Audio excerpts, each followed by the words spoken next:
Hello, everyone. All right, so this week we're going to look at the Rossetti siblings. We're going to look at Christina Rossetti and Dante Gabrielle Rossetti. I'm going to start with Christina, who was the sister, because we're going to read The Goblin Market, which in many ways is a parallel between both the Adam and Eve story in Genesis and Jesus' story in the New Testament, both in the same poem. So, with the uh, with the Genesis part, it's going to be a story about two sisters. And of these two sisters, they are being tempted by goblins selling this sweet fruit. And of course, as you read the descriptions of the fruit, you may salivate a little bit as well because you may think, wow, that sounds delicious. And that's where these two sisters are. But the fruit is actually poisonous. One sister knows this, the other kind of knows it, but she gives in to the temptation anyway.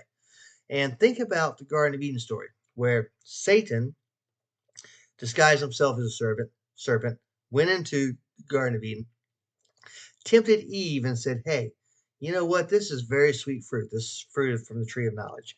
This is very sweet fruit. You should try it." And she gives in. Okay.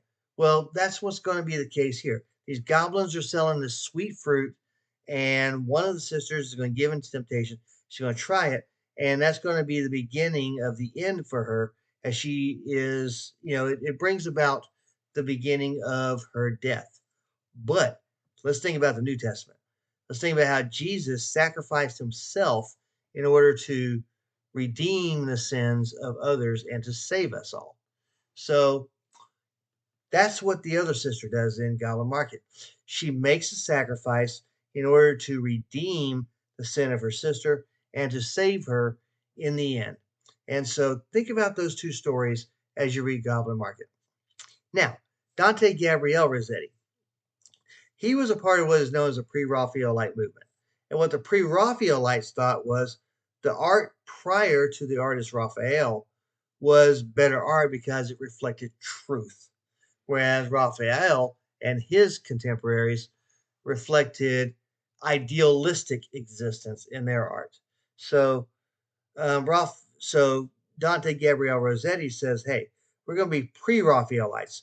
We want our poetry and our paintings, because he was a painter, to reflect reality, to reflect truth, not the idealistic existence."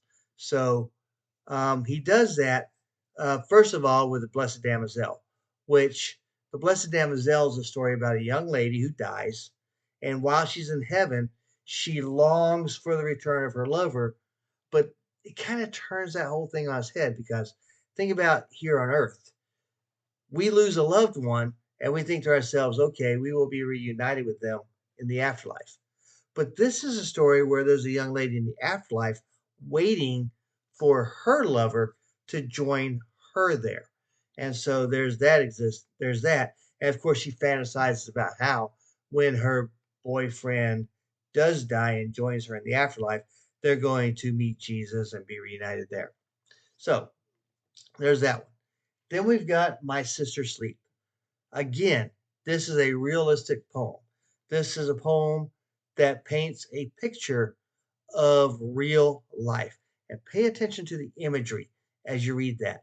That imagery is going to be very important to creating a mood or to creating a tone.